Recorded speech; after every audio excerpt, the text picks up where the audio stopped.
అందరికీ నమస్కారం. Welcome back to my YouTube channel moral talks.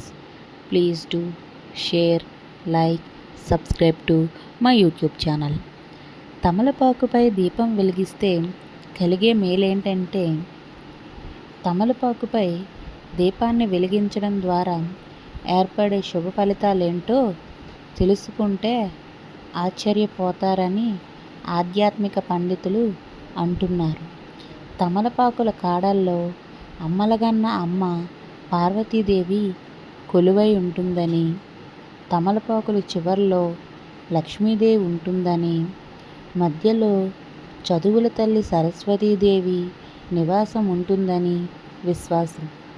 అలాంటి తమలపాకుపై దీపం వెలిగించడం చేస్తే అనుకున్న కార్యాలు దిగ్విజయంగా పూర్తవుతాయి. తాజా తమలపాకులు 6 తీసుకోవాలి. ముఖ్యంగా తమలపాకుల చివర్లు విడిపోకుండా తాజాగా ఉండేలా చూసుకోవాలి. చివర్లు లేని తమలపాకులను ఎప్పుడూ పూజకి ఉపయోగించకూడదు.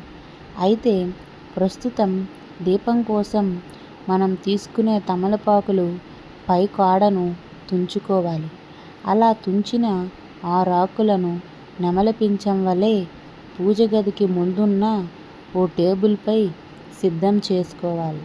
దానిపై మట్టి ప్రమిదను ఉంచి తుంపిన 6 తమలపాకుల కాడలను మట్టి ప్రమిదలోనే వేసి నువ్వుల నూనెతో దీపం వెలిగించాలి. అలా నువ్వుల నూనెలో ఉన్న తమలపాకు కాడల నుంచి మంచి వాసన వస్తుంది. ఈ వాసనను పీల్చడం ద్వారా ఆరోగ్యానికి మేలు చేకూరుతుంది. పాజిటివ్ ఎనర్జీ లభిస్తుంది. సుఖ సంతోషాలు చేకూరుతాయి. అనుకున్న కార్యాలు దిగ్విజయంగా పూర్తవుతాయి.